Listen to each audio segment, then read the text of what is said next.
नमस्कार दोस्तों, स्वागत है आपका योगी आईएएस यूट्यूब चैनल पर। और आज हम बात करने वाले हैं अध्याय नंबर 16 राजभाषा। कल अपन ने अध्याय नंबर 15 जिसके अंदर राजभाषा, राष्ट्रभाषा और संपर्क भाषा तीनों के बारे में चर्चा की थी। अब हम क्या करेंगे, राजभाषा, राष्ट्रभाषा, संपर्क भाषा तीनों के बारे में अलग अलग विस्तार से चर्चा करेंगे।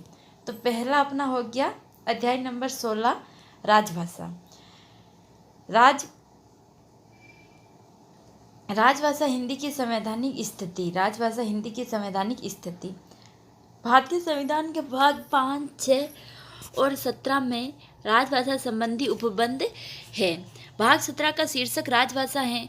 इस भाग में 4 अध्याय है जो क्रमशः संघ की भाषा, प्रादेशिक भाषाओं, उच्चतम न्यायालयों एवं उच्च न्यायालयों आदि की भाषा तथा विशेष निर्देशों से संबंधित ये चारों अध्याय अनुच्छेद 343 से 351 के अंतर्गत आते हैं। इसके अतिरिक्त अनुच्छेद 120 तथा 210 में संसद एवं विधानमंडलों की भाषा के संबंध में विवरण दिया गया है। राजभाषा संबंधी प्रावधान इस प्रकार है। संविधान के अनुच्छेद 120(1) में कहा गया है, संसद में कार्य हिंदी में या अंग्रेजी में किया जाएगा। आगे कहा गया, यदि कोई व्यक्ति हिंदी में या अंग्रेजी में विचार प्रकट करने में असमर्थ है तो लोकसभा का अध्यक्ष या राज्यसभा का सभापति उसे अपनी मातृभाषा में बोलने की अनुमति दे सकता है। इसी प्रकार अनुच्छेद 120(2) में उपबंध है कि जब तक संसद विधि द्वारा कोई उपबंध न करे तब तक संविधान के आरंभ से 15 वर्ष की अवधि समाप्त होने के पश्चात या अंग्रेजी में वाला अंश नहीं रहेगा। अर्थात 26 जनवरी 1965 से संसद का कार्य केवल हिंदी में होगा। फिर है संविधान के अनुच्छेद 210 में कहा गया है, राज्य के विधानमंडल में कार्य राज्य की राजभाषा या राजभाषाओं या हिंदी में या अंग्रेजी में किया जाएगा। आगे कहा गया है कि विधानसभा का अध्यक्ष या विधान परिषद का सभापति ऐसे किसी सदस्य को अपनी मातृभाषा में बोलने की अनुमति दे सकता है जो उपयुक्त भाषाओं में किसी में भी विचार प्रकट नहीं कर सकता। फिर है संविधान के अनुच्छेद 343 में कहा गया है, संघ की राजभाषा हिंदी और देवनागरी लिपि होगी। इसके अतिरिक्त संघ के शासकीय प्रयोजन के लिए प्रयोग होने वाले भारतीय अंकों का अंतर्राष्ट्रीय रूप होगा। इसी अनुच्छेद में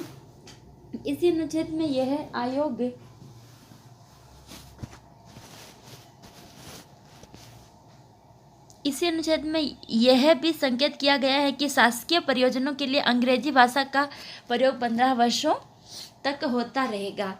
फिर आ जाता है संविधान के अनुच्छेद 344 के अंतर्गत व्यवस्था की गई कि संविधान के आरंभ 5 वर्ष के बाद राष्ट्रपति एक आयोग गठित करेगा जो हिंदी के प्रयोग के विस्तार पर सुझाव देगा, जैसे किन कार्यों के लिए हिंदी का प्रयोग किया जा सकता है। न्यायालय में हिंदी का प्रयोग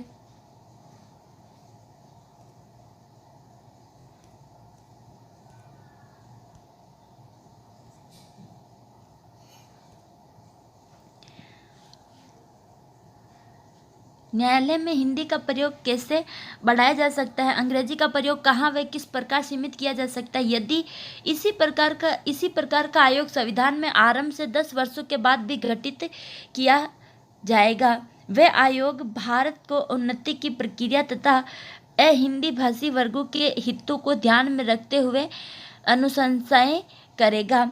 आयोग की सिफारिशों पर संसद की एक विशेष समिति राष्ट्रपति को राय देती है। राष्ट्रपति पूरी रिपोर्ट या उसके कुछ अंशों को लागू करने के लिए निर्देश जारी कर सकेगा।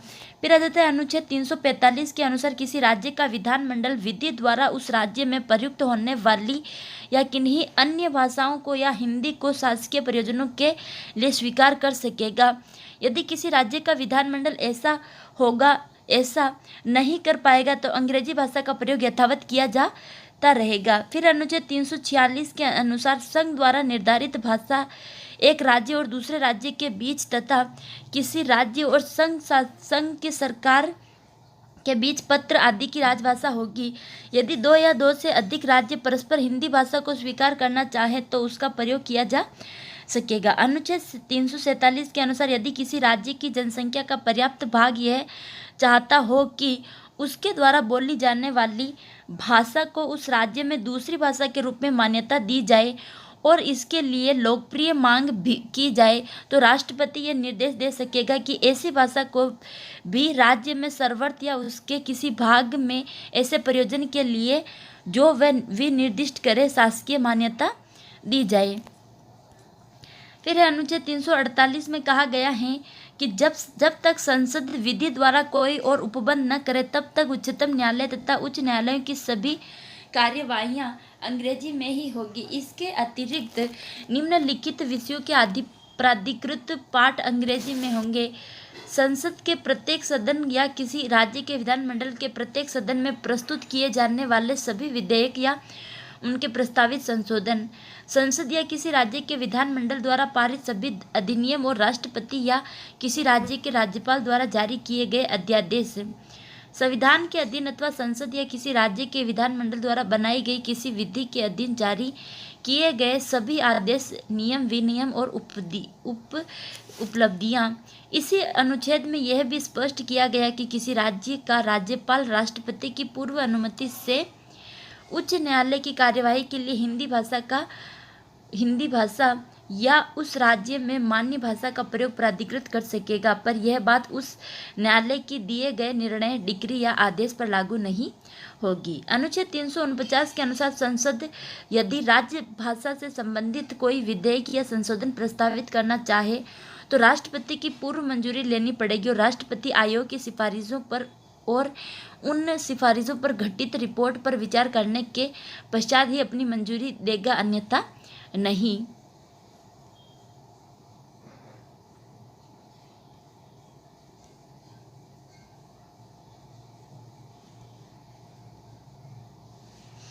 अनुच्छेद 350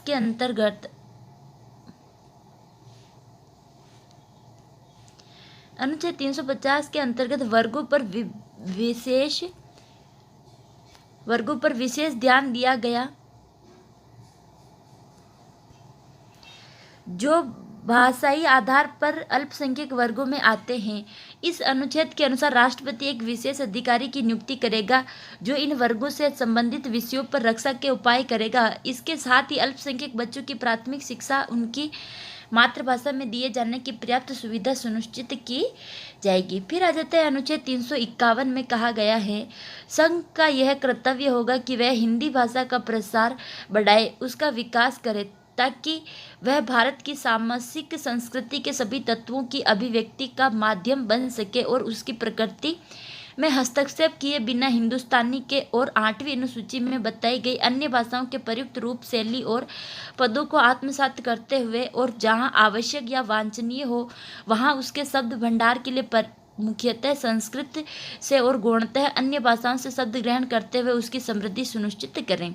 संविधान के अनुच्छेद 344(1) और अनुच्छेद 351 में 8वीं अनुसूची में विनिर्दिष्ट भारतीय भाषाओं का संदर्भ आया है जो संख्या में 22 है। भारतीय भाषाएं जैसी पहली है असमिया, उड़िया, उर्दू, कश्मीरी, कन्नड़, कोंकणी, गुजराती, तमिली, तेलुगु, नेपाली, पंजाबी, बंगला, मणिपुरी, मराठी, मलयालम, संस्कृत, हिंदी, सिंधी, बोडो, मैथिली, डोंगरी तथा संथाली। अपने भारत के अंदर 22 भाषाएं राज्य भाषाएं है। 22 अलग अलग राज्यों में अलग अलग 22 भाषाएं बोली जाती है। फिर है राजभाषा हिंदी के प्रयोग की प्रगति। अब हिंदी के प्रयोग की प्रगति तो राष्ट्रपति का आदेश क्या? राष्ट्रपति का आदेश 1955 में यह आदेश जारी किया गया कि जहां तक संभव हो जनता के साथ पत्र व्यवहार में तथा प्रशासनिक कार्यों में हिंदी के प्रयोग को अंग्रेजी के साथ बढ़ावा दिया जाए, पर साथ ही ये बात भी लिख दी जाए कि अंग्रेजी पाठ ही प्रामाणिक माना जाएगा। फिर खैर राजभाषा आयोग 1955 में राष्ट्रपति ने संविधान के प्रावधानों के अनुसार एक आयोग की स्थापना की। इस आयोग ने राजभाषा के प्रयोग के बारे में जो सुझाव दिए उनमें से प्रमुख इस प्रकार हैं। पारिभाषिक शब्दावली निर्माण की गति तीव्र होनी चाहिए।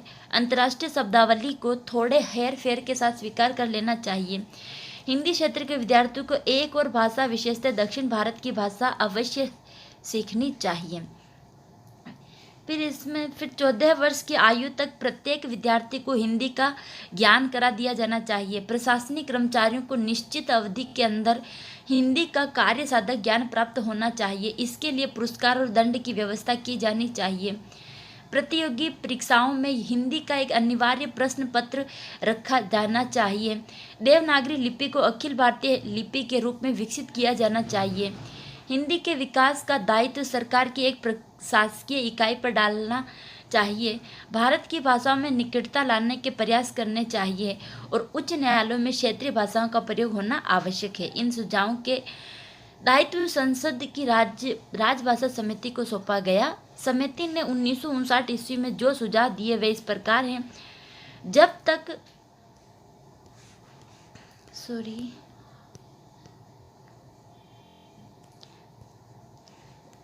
तक कर्मचारी और अधिकारी का कार्य साधक ज्ञान प्राप्त न कर ले तब तक अंग्रेजी में कार्य करते रहें। 45 वर्ष के ऊपर की उम्र वाले सरकारी कर्मचारियों को हिंदी के प्रशिक्षण से छूट दे देनी चाहिए। उच्च न्यायालयों के निर्णयों, आदेशों आदि को अंग्रेजी में ही रहना चाहिए। केंद्रीय सेवाओं में परीक्षाओं के माध्यम के रूप में अंग्रेजों को ही बने रहने देना चाहिए और 1965 के बाद हिंदी प्रधान भाषा को हो जाए। राजभाषा आयोग तथा संसदीय समिति की सिफारिशों पर विचार करने के उपरांत राष्ट्रपति ने जो आदेश जारी किए वे इस प्रकार है। 45 वर्ष से कम उम्र वाले कर्मचारियों के लिए हिंदी का प्रशिक्षण अनिवार्य कर दिए गए। 45 वर्ष से कम उम्र के कर्मचारी हैं। अखिल भारतीय सेवाओं में भर्ती के लिए परीक्षा का माध्यम अंग्रेजी बना रहे। हिंदी धीरे धीरे हिंदी और अन्य क्षेत्रीय भाषाओं को माध्यम बनाने की व्यवस्था की जाए। हिंदी में वैज्ञानिक और तकनीकी शब्दावली के विकास के लिए एक स्थायी आयोग का निर्माण किया जाए। विधायी आयोग की स्थापना की जाए जो विधि कोश का निर्माण करे ताकि विविध संबंधित शब्द हिंदी में अनुदित हो सके। शिक्षा मंत्रालय हिंदी के प्रचार की व्यवस्था करे। इस कार्य में गैर सरकारी संस्थाओं की मदद ली जा सकती है। राजकाज में हिंदी के प्रगामी प्रयोग के लिए गृह मंत्रालय योजना तैयार करें। इस आदेश के तहत 2 आयोगों की स्थापना की गई, वैज्ञानिक व तकनीकी शब्दावली आयोग और विधायी आयोग। प्रशासनिक तथा विधि साहित्य का अनुवाद होने लगा तथा कर्मचारियों के प्रशिक्षण की व्यवस्था भी होने आरंभ हो गई। तो फिर है गैर राजभाषा अधिनियम 1967 में यथा संशोधित। संविधान के उपबंधों के अनुसार 1965 में हिंदी को भारत की एकमात्र राजभाषा बनना था, पर इससे ठीक पहले हिंदी क्षेत्रों विशेषतः पश्चिम बंगाल तथा तमिलनाडु में हिंदी विरोधी आंदोलन प्रारंभ हो गए। ऐसी स्थिति में पंडित नेहरू ने हिंदी भाषी क्षेत्रों को आश्वासन दिया कि हिंदी को एकमात्र राजभाषा स्वीकार करने से पहले हिंदी क्षेत्रों की सहमति प्राप्त की जाएगी। इसी आश्वासन की पूर्ति के लिए यह अधिनियम बताया गया कि जिसके प्रमुख प्रावधान इस प्रकार हैं। 26 जनवरी 1965 के बाद भी हिंदी के अतिरिक्त अंग्रेजी भाषा का प्रयोग यथावत चलता रहेगा। उच्च न्यायालयों के निर्णयों में हिंदी या किसी राज्य स्तरीय राजभाषा का प्रयोग किया जा सकेगा।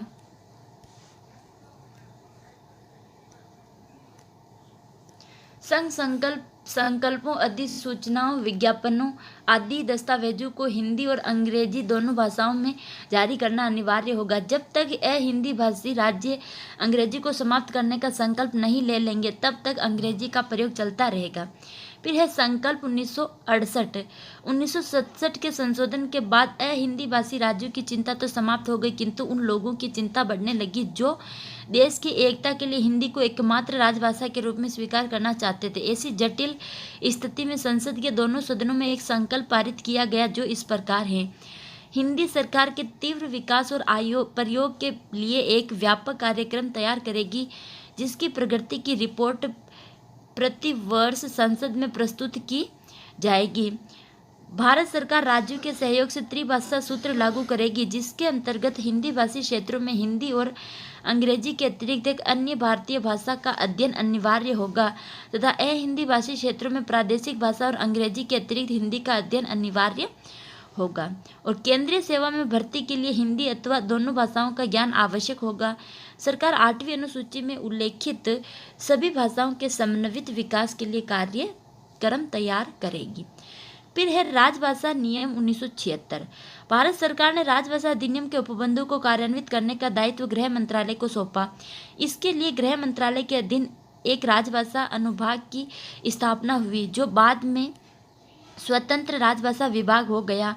राजभाषा विभाग ने सरकारी कामकाज में हिंदी के प्रयोग को सुनिश्चित करने के लिए 12 नियम निर्धारित किए, जिनमें से प्रमुख इस प्रकार हैं। पहला है, देश भर के केंद्रीय सरकार कार्यालयों को 3 वर्गों में बांटा गया है, के वर्ग, ख वर्ग और ग वर्ग। के वर्ग में वे राज्य आते हैं जिनकी पहली भाषा हिंदी है। वे राज्य है उत्तर प्रदेश, मध्य प्रदेश, राजस्थान, बिहार, हिमाचल प्रदेश, हरियाणा और दिल्ली, जिसके अंदर प्योर हिंदी बोली जाती है सब लोगों के द्वारा। ख वर्ग में प्राय वे आते हैं जिनमें हिंदी समझी जाती है किंतु पहली भाषा के रूप में प्रयुक्त नहीं होती। इनमें प्रमुख है पंजाब, गुजरात, महाराष्ट्र और केंद्र शासित प्रदेश में चंडीगढ़ और अंडमान निकोबार।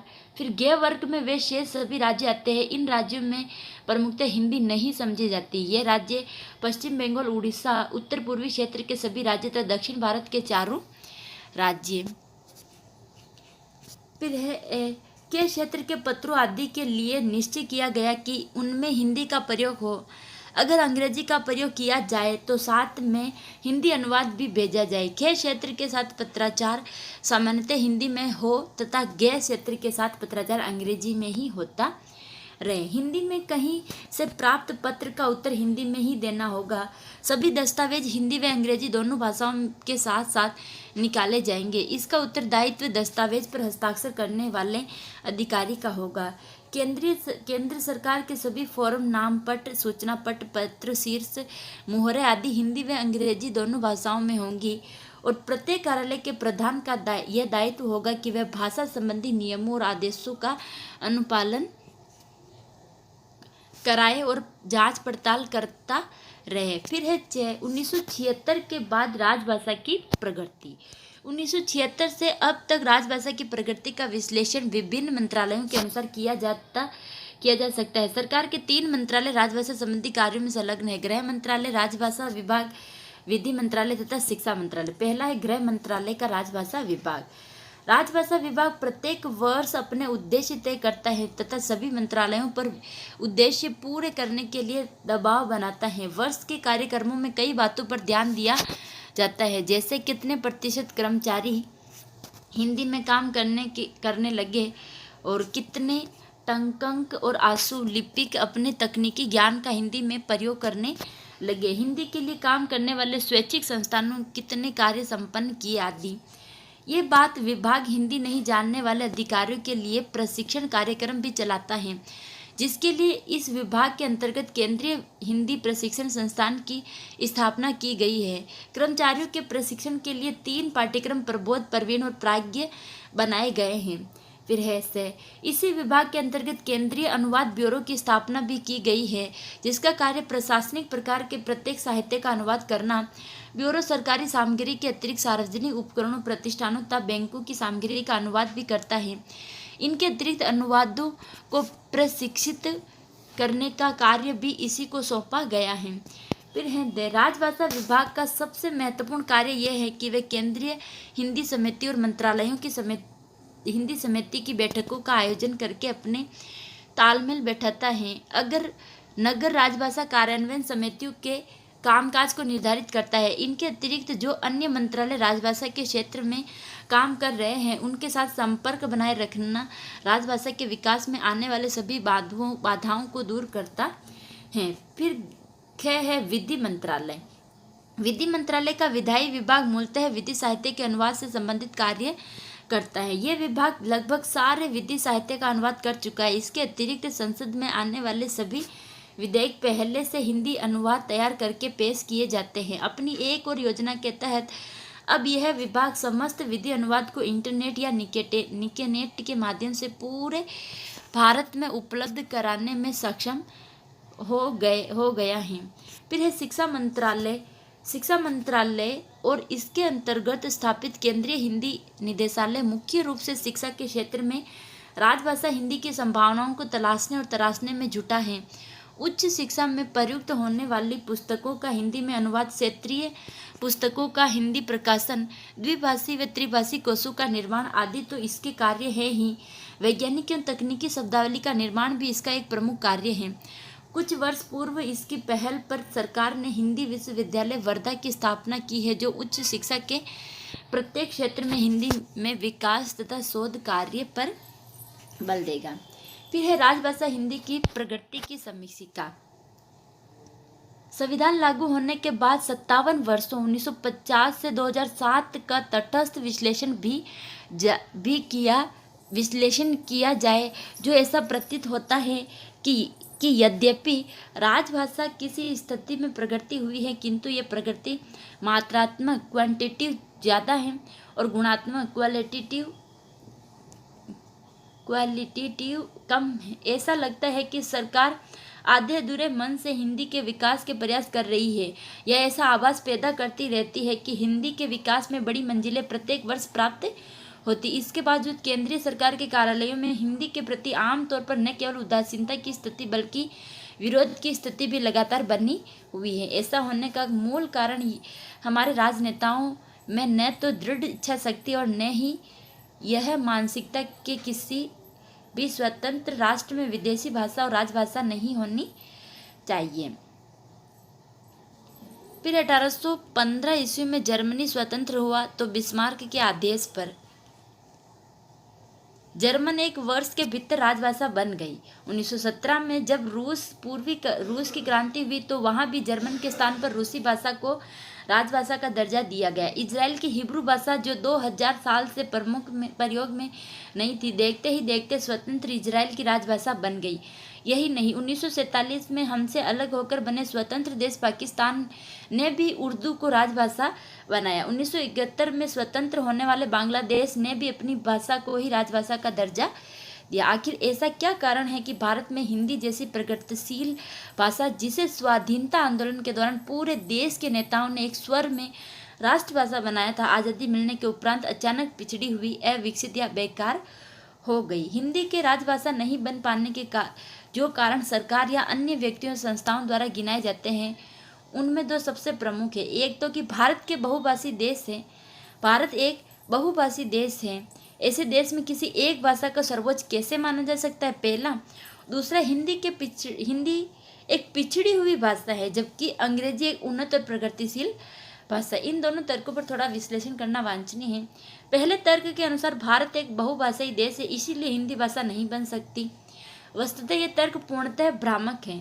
सच यह है कि कोई देश चाहे कितना भी बहुभाषिक हो, उसे राजकाज चलाने के लिए एक ही भाषा का चयन तो करना ही पड़ता है। सही है। इसीलिए हम मूल प्रश्न यह नहीं कि बहुभाषी देश में कोई एक भाषा राजभाषा हो या नहीं। प्रश्न तो यह है कि राजकीय संपर्क भाषा के रूप में हम हिंदी को चुने या अंग्रेजी को। एक लोकतांत्रिक देश में चयन का आधार भी लोकतांत्रिक होना चाहिए। इस आधार पर देखें तो हिंदी भारत के 42% लोगों की पहली भाषा है। हिंदी भारत के 42% लोगों की पहली भाषा है और 30% लोगों की दूसरी भाषा है। इसी की तुलना में अंग्रेजी को केवल हमारे भारत में 1.5% लोगों की ही पहली भाषा है। अंग्रेजी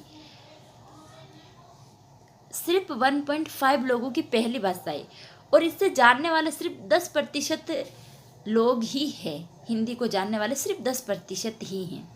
जहाँ तक पश्चिम बंगाल या तमिलनाडु के आम आदमी का सवाल है, उसके लिए अंग्रेजी को हिंदी में से हिंदी ज़्यादा सरल है। उन्हें अंग्रेजी और हिंदी में से हिंदी ज़्यादा सरल है, क्योंकि हजारों सालों के इतिहास में इन क्षेत्रों में जितनी आपसी संवाद हुए, उनसे भाषाओं में पर्याप्त आदान प्रदान हुआ है। मूल समस्या यह है कि जो रणनीति और नौकरशाह वर्ग है, वह आम आदमी से कटा हुआ है, जो अंग्रेजी के प्रयोग से खुद को गौरवान्वित तथा सहज महसूस करता है। दूसरा तर्क यह है कि हिंदी एक पिछड़ी हुई भाषा है, जबकि अंग्रेजी एक उन्नत भाषा है। किसी भाषा के उन्नत होने की परीक्षा दो आधारों पर की जा सकती है। पहला, भाषा के नियम कितने वैज्ञानिक है, तथा दूसरा, भाषा जीवन के कितने व्यापक क्षेत्र को समेटती है। जहाँ तक भाषा वैज्ञानिक होने का संबंध ये निर्विवाद है कि ध्वनि व्यवस्था से लेकर लिपि व्यवस्था तक हिंदी अंग्रेजी की तुलना में कहीं भी अवैज्ञानिक नहीं है। हिंदी ठीक है। जहाँ तक प्रचलन या व्यापक का सवाल है, निश्चित रूप से अंग्रेजी अत्यधिक विकसित भाषा है, किंतु व्यापक होने का संबंध केवल इस बात से है कि भाषा का कितना प्रयोग होता है। कठिन शब्द अंग्रेजी में भी होते हैं, हिंदी में भी, तथा दोनों ही भाषाओं में सरल शब्द भी होते हैं। अंग्रेजी के व्यापक होने का मूल कारण इतना ही है कि वह उपनिवेशवाद और साम्राज्यवाद के दौर में उस शक्ति से जुड़ी हुई थी जिसने दुनिया भर को जीता तथा ज्ञान विज्ञान के क्षेत्र में विकास किया। हिंदी के व्यापक नहीं होने का कारण यह रहा कि एक तो ज्ञान विज्ञान में हमने अधिक उन्नति की नहीं की और दूसरे हमारा देश उपनिवेश बना रहा। किंतु इस सीमा को दूर किया जा सकता है और इसका एक उपाय यह है कि भाषा का अधिकाधिक प्रयोग किया जाए। आज की दुनिया के वैज्ञानिक तकनीकी विकास को व्यक्त करने के लिए जो शब्द हिंदी में नहीं है, उनका हिंदी की प्रकृति के अनुकूल अनुवाद भी किया जा सकता है। फिर आ जाते हैं इच्छा शक्ति की इसी कमी ने लगातार ऐसी स्थितियां बनाए रखी हैं जिसने राजभाषा के रूप में हिंदी व्यवहारिक रूप से प्रतिष्ठित नहीं हो सकी। इस मानसिकता की कुछ बागवानियां हम देख सकते हैं, जैसे कि हिंदी की प्रगति को सुनिश्चित करने के लिए सर्वोच्च संस्था केंद्रीय हिंदी समिति है, जिसके अंतर्गत प्रधानमंत्री हैं। इस समिति का हाल यह है कि 10-10 साल तक इसकी कोई बैठक ही नहीं होती। संविधान के अनुच्छेद 344 में स्पष्ट रूप से कहा गया है कि 1950 के बाद हर 5 वर्ष पर एक आयोग का गठन किया जाता रहेगा, जो राजभाषा के संबंध में समीक्षा करेगा और भविष्य के संबंध में सुझाव देगा। और 1955 में पहला आयोग स्थापित किया गया, किंतु उसकी उन्हीं सिफारिशों को माना गया जो राजभाषा की स्थिति में कोई गुणात्मक परिवर्तन पैदा नहीं करती थी। इसके 5 वर्ष बाद आयोग की स्थापना ही नहीं की गई। संविधान के अनुदेश का इतना बड़ा उल्लंघन ये स्पष्ट करता है कि सरकार कितनी जागरूक और प्रतिबद्ध है। राजकीय कर्मचारियों के अतिरिक्त प्रशिक्षण के लिए सरकार ने समुचित व्यवस्था की और हिंदी सीखने पर कर्मचारियों को पुरस्कार व भत्ते भी दिए जाते हैं। उनकी वेतन वृद्धि भी होती है, किंतु सीखने के बाद वे पुनः अंग्रेजी में काम करने लगते हैं। इस संबंध में राष्ट्रपति का आदेश है कि हिंदी में काम नहीं करने से किसी कर्मचारी का अहित नहीं होगा। आदेश यह होना चाहिए था कि प्रशिक्षण के बाद हिंदी में काम करना अनिवार्य होगा और कोई कर्मचारी यदि प्रशिक्षण के बाद भी हिंदी में काम नहीं करेगा तो उसे दंडित किया जाएगा। तभी जाके पूरा देश हिंदी अपना सकता था। जब अहिंदी भाषी राज्यों में राजभाषा के रूप में हिंदी का विरोध किया गया तो सरकार समय सीमा को कुछ और बढ़ाकर सहमति का माहौल बना सकती थी। इसके विपरीत सरकार 2 कदम और आगे बढ़ गई तथा राज्यों के विरोध के नाम पर एक ऐसा उपलब्ध कर दिया जिससे हिंदी कभी राजभाषा न बन सके। इसके विपरीत सरकार यह भी कर सकती थी कि हिंदी भारत की राजभाषा तो होगी, किंतु जो राज्य इस व्यवस्था से बाहर रहना चाहता है वह कुछ समय तक बाहर रह सकते हैं। जो बाहर रहना चाहता है वो कुछ समय तक बाहर रह सकते। ऐसी स्थिति में विरोध करने वाले कुछ राज्यों को छोड़कर शेष भारत में हिंदी राजभाषा के रूप में स्थापित हो सकती। फिर आ जाता है राजभाषा विभाग, जो केंद्र सरकार के सभी कार्यालयों के राजभाषा संबंधी विकास की जांच करता है, को कोई शक्ति नहीं दी गई। इस विभाग की स्थिति वैसे सांप की है जिसके पास विष नहीं है। ये प्रत्येक वर्ष वार्षिक कार्यक्रम का निर्माण करता है तथा बार बार सुझाव और सलाह भेजता है, किंतु बाध्यता नहीं होने के कारण कोई भी मंत्रालय या विभाग इन सलाहों सुझावों पर ध्यान नहीं देता है। संविधान के अनुच्छेद 351 के अनुसार सरकार का कर्तव्य है कि वह हिंदी की प्रकृति को अक्षुण्ण रखते हुए अन्य भाषाओं से आवश्यक शब्द ग्रहण करते हुए उसका ऐसा विकास करे कि वह भारत की सामासिक संस्कृति को अभिव्यक्त करने का माध्यम बन सके। इस संबंध में वैज्ञानिक तथा तकनीकी शब्दावली आयोग, विधायी आयोग तथा आनंद अनुवाद ब्यूरो लगातार काम कर रहे हैं, किंतु काम की प्रगति असंतोषजनक है। जो अनुवाद हुए वे प्राय इतने जटिल और दुरूह है कि उन्हें पढ़कर एक नई ही भाषा पढ़ने का आभास होता है। इसके अतिरिक्त विकास की दर इतनी धीमी है कि अनुमानित वैज्ञानिक और तकनीकी शब्दावली आयोग द्वारा संपादित एक शब्द की कीमत लगभग 5,000 रुपये पड़ती है। ये बात अक्सर कही गई है कि भारत की भाषा ही समस्या का हल त्रिभाषा सूत्र द्वारा संभव है। यह सूत्र निश्चित रूप से बेहद प्रासंगिक है, किंतु समस्या यह है कि इसके सक्रिय पालन के लिए घोषणाएं करने के अतिरिक्त सरकार न कोई कदम नहीं उठाए हैं। सरकार ने यदि ये सूत्र सचमुच लागू किया जाए तो हिंदी के साथ साथ सभी भारतीय भाषाओं की वास्तविक प्रगति हो सकेगी। राजभाषा के रूप में हिंदी के विकास के सुझाव। सबसे पहला सुझाव, त्रिभाषा सूत्र को दृढ़ इच्छा शक्ति के साथ लागू करना। प्रत्येक बच्चे को अपनी प्रारंभिक शिक्षा मातृभाषा में दी जाए। दूसरी भाषा के तौर पर उसे हिंदी भाषा, बच्चे को दक्षिण या पूर्वोत्तर भारत की भाषा सिखाई जाए। फिर है, जो सरकारी कर्मचारी केंद्रीय हिंदी प्रशिक्षण संस्थान से हिंदी भाषा का कार्य साधक ज्ञान प्राप्त कर चुके हैं और उसे आधार पर वेतन आदि सुविधाएं भी ले रहे हैं, उनके लिए अनिवार्य होना चाहिए कि वे हिंदी में ही काम करें। इस संबंध में प्रशिक्षण की प्रक्रिया को बेहतर तथा रुचिकर बनाए रखने की जरूरत है। मूल समस्या यह है कि राजभाषा के नाम पर जिस तरह की भाषा का प्रयोग किया जा रहा है वह बेहद यांत्रिक और प्राण विहीन है। इसका मूल कारण है प्रयोग की कमी। राजभाषा विभाग को पारिभाषिक शब्दावली के स्तर पर ऐसे प्रयोग करने चाहिए वे सहजता के स्तर पर बोधगम्य हो सके। संघ लोक सेवा आयोग के स्तर पर विभिन्न भाषाओं के साथ समानता का व्यवहार किया जाना चाहिए। सिविल सेवा तथा अन्य परीक्षाओं में अंग्रेजी अनिवार्य भाषा है। होना यह चाहिए कि या तो दोनों भाषाएं अनिवार्य हो या दोनों को ही प्रशिक्षण के स्तर पर अनिवार्यता सिखाया जाए। सही है। सिविल भाषा के अंदर, जो सिविल संघ लोक सेवा आयोग के अंदर अंग्रेजी भाषा को अनिवार्य बनाया गया है, जबकि होना क्या चाहिए था, या तो दोनों भाषाओं को अनिवार्य बनाया जाना चाहिए था। हिंदी भाषा के वैज्ञानिक तकनीकी विकास के माध्यम से उसकी राजभाषा के रूप में सफल होने की संभावनाएं प्रबल हो सकती है। अंग्रेजी में कई ऐसी सुविधाएं हैं जिनसे कार्यालय का काम बेहद आसान हो सकता है, जैसे ध्वनि पहचान सॉफ्टवेयर, स्पीच रिकॉग्नाइजेशंस सॉफ्टवेयर, लेखन पैड की सुविधा, स्कैन फाइल को टेक्स्ट फाइल में रूपांतरित करने की सुविधा, वर्तनी की स्वतः जांच करने की सुविधा इत्यादि। यदि ये सभी सुविधाएं हिंदी में आ जाए तो उसकी सफलता की व्यवहारिक संभावनाएं अत्यधिक बढ़ जाती हैं। और राजभाषा विभाग की स्थिति अभी ऐसे अधिकारी की है जिसके पास कोई अधिकारी नहीं है। यदि उसे इतना अधिकार दिया जाए कि वह प्रत्येक कर्मचारी का मूल्यांकन राजभाषा का प्रयोग करने के आधार पर कर सके तथा उस मूल्यांकन को पदोन्नति और वेतन वृद्धि जैसी प्रक्रियाओं में महत्वपूर्ण आधार बना दिया जाए तो बेहतर संभावनाएं उभर सकती हैं। तो और वैसे ज़्यादा हिंदी उत्तर प्रदेश और मध्य प्रदेश 2 राज्यों में ही बोली जाती है। वैसे राजस्थान, बिहार इधर भी बोली जाती है, पर बिहार इधर वापस बिहारी, अवधी, मगधी ये सब बोली जाती है। तो इसके कुछ क्वेश्चन है जो पिछले साल आए हुए हैं। 2017 में आया था, राजभाषा के रूप में हिंदी के प्रयोग की वर्तमान स्थिति पर प्रकाश डाले।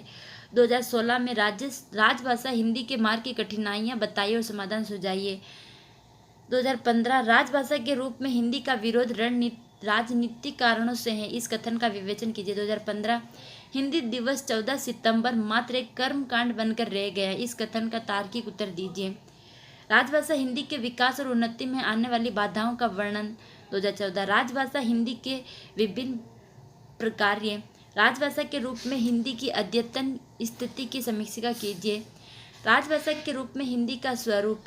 स्वतंत्रोत्तर भारत में राजभाषा के रूप में हिंदी का विकास कहाँ तक सफल हुआ, चर्चा कीजिए। और संघ की भाषा के रूप में हिंदी के विकास के सूत्र पर टिप्पणी कीजिए। ठीक है, अगर यहाँ तक हो गया अपना कंप्लीट, कल फिर अपन करेंगे अध्याय नंबर 17 राष्ट्रभाषा। आज अपन ने कंप्लीट किया राजभाषा, कल अपन बात करने वाले हैं राष्ट्रभाषा के ऊपर। तो अगर यहाँ तक ये वीडियो अच्छा लगा हो तो वीडियो को लाइक करें, शेयर करें, कमेंट करें कि वीडियो कैसा लगा और चैनल को सब्सक्राइब